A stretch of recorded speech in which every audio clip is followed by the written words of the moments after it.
పిలిస్తే రావాలి. అట్లా ఉంటేనే మాకు రాసియండి. రాసిస్తేనే మేము పిలిచినప్పుడు మీరు రావాలి. ఎక్కడ నిరుపేద మీద దాడి జరుగుతున్నది ఇబ్బంది అంటే ఈ రక్షణ దళం వచ్చేస్తుంది. అదేవిధంగా జిల్లాల్లో కూడా రక్షణ దళాలు తయారు చేస్తున్నాం. అంటే ఒకటే కార్యక్రమం, నిరుపేదను కాపాడాలి, దానికి ఐక్యత కావాలి, నిరుపేదకు సాయం చేయడానికి కార్పస్ ఫండ్ కావాలి, నిరుపేదను కాపాడటానికి రక్షణ దళాలు కావాలి. ఇది బాస్ కాన్సెప్ట్. ఇక మిగతా కార్యక్రమాలు అన్ని సంఘాలు చేస్తూనే ఉన్నాయి. ఇట్లాంటి కళకు సంబంధించిన వ్యవహారాలు చేస్తున్నారు, కార్తీక వనభోజనాలు చేస్తున్నారు, ఉపనయనాలు చేస్తున్నారు, వివాహ పరిచయ వేదికలు చేస్తున్నారు, రకరకాల కార్యక్రమాలు చేస్తున్నారు. చాలా సంతోషం.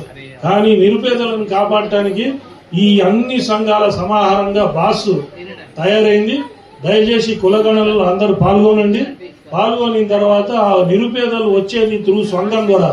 ఇప్పుడు సీఎం రిలీఫ్ ఫండ్ కావాలంటే ఎమ్మెల్యే రికమెండ్ చేయాలి. అట్లనే మన నిరుపేద ఎవరు వచ్చినా కూడా ఆ సంఘం ద్వారా రావాలి. అప్పటికి నాకు తెలిసి ఒక 5-10 సంఘాలు మిగులుతాయి, పనిచేసే సంఘాలు, మిగతా అన్ని పోతాయి. ఈ 10 సంఘాల ద్వారా వస్తే లక్షలలో సంఘ సభ్యులు తయారవుతారు, సంఘాలు డెవలప్ అవుతాయి, దాంతో బ్రాహ్మణ్యం డెవలప్ అవుతుంది. ఇది ముఖ్య కారణం.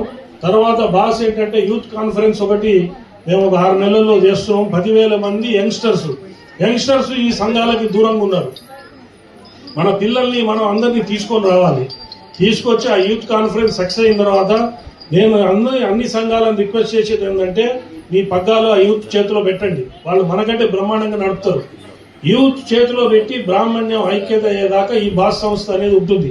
బాస్ అనేది ఏ సంఘం కాదు, ఏ సంఘాలు చేసే వాటిల్లో ఈ బాస్ చొరబడదు. ఇది ఏంటంటే సంఘాల సమాహారమే బాస్.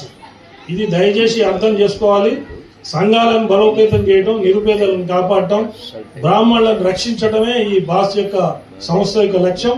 దీంట్లో అందరూ దయచేసి పాల్గొని ఆ కులగణంలో పాల్గొని మనం ఎంతమంది ఉన్నామో ఏంటి అనేది మనకు తెలవాలి. దీంట్లో పాల్గొని సక్సెస్ చేస్తారని చెప్పి మీ అందరితోని నేను వినయపూర్వకంగా మిమ్మల్ని అందరినీ అర్థిస్తూ